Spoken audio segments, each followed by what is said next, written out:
This lesson is a lot of just plugging in values. So it's kind of like substitution. So they're just basically saying on this first one here, so if x is 3, what's 4 cubed? And that's 64. So we just need to fill in these other spaces. So if you notice down here,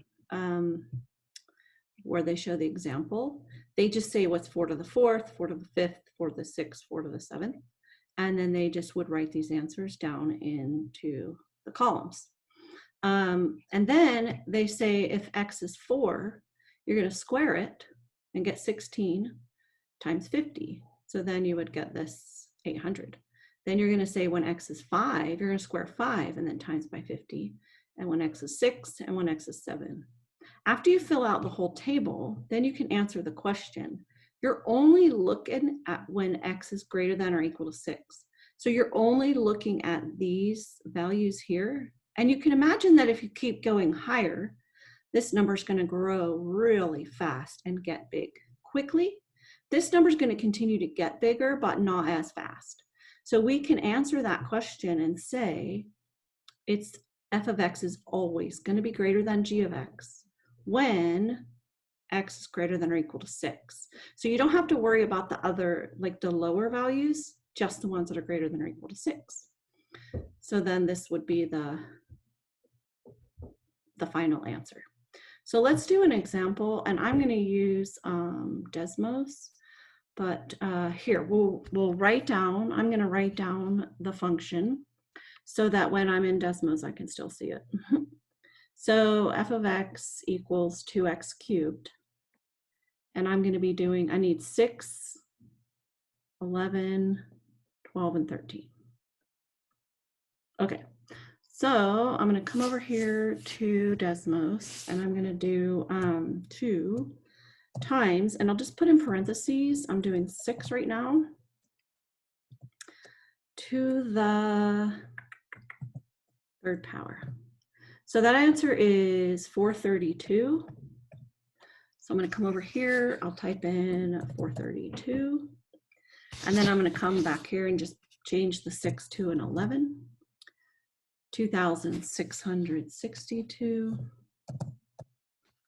Then I'm going to do 12, change the 11 to 12.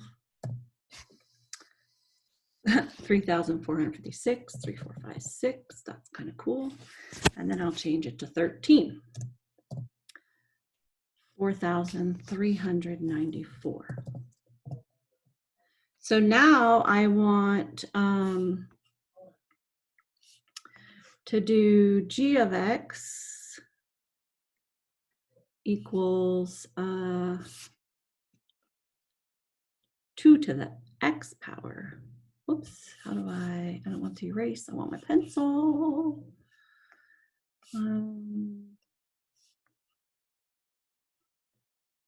There we go. So g of x is 2 to the x power. So we still have 6, 11, 12, 13.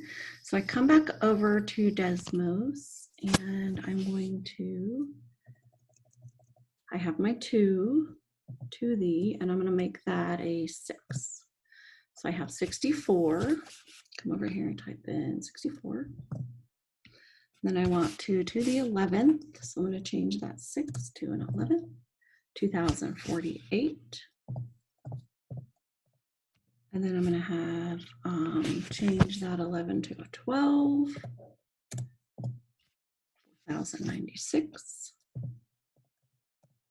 And then to a 13. 8,192. Now, I'm just going to look here at greater than or equal to 6. F of x is, this one's bigger, smaller, smaller. So greater than or equal to 6, it's sometimes greater than g of x. Not always, it's greater than here, but then it's going to stay smaller, so sometimes.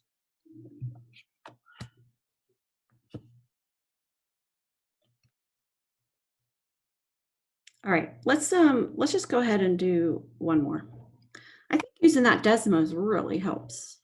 So we have, again, let me just write it, f of x equals 3 to the x power. And we want, oh, I don't like that, just a minute. Let's just fix that up. 3 to the x. We're going to use 5, 7, 8, and 9. Okay, so we come over to Desmos and we have, okay, this time we want a 3. I'm going to change that 13 to a 5. 243. So I come in here, 243. Then I'm going to change it to a 7, my 5 to a 7. 2,187. And I'll change it to an 8. 6,561. Then I'll change it to a 9. 19,683. Okay, then I need to do my next one. So do you see we're just, oops, I thought I clicked on the eraser, that's funny. Okay, so if I get that to, okay, g of x equals 325 times x.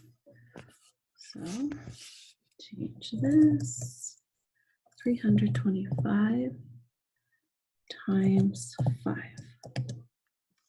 1625. And then 7, 2,275. And then I need to change that to an 8, 2,600. And then I change it to a 9. Looks like it's not raising as much, 2,925. Okay, so for x is greater than or equal to 5, f of x is then g of x. Oh, greater than, so is it? Well, if it's 5, it's less, 7, it's less, and then it's greater than for 8 and 9. So it's sometimes greater than g of x. Now, the one thing that they really want you to see here that they're trying to show you is anytime you have a function where x is part of the exponent, that's actually called an exponential function. And then this is called, this g of x, when x is just part of the function, that's actually going to be linear or polynomial. So they want you to see that as x gets bigger, the exponential functions get bigger very quickly, and the other ones don't. That's really what they're trying to get you to see. So I think just doing those little practices, I think you're going to get that. So good luck with this one, and I hope that you're able to pass it off quickly.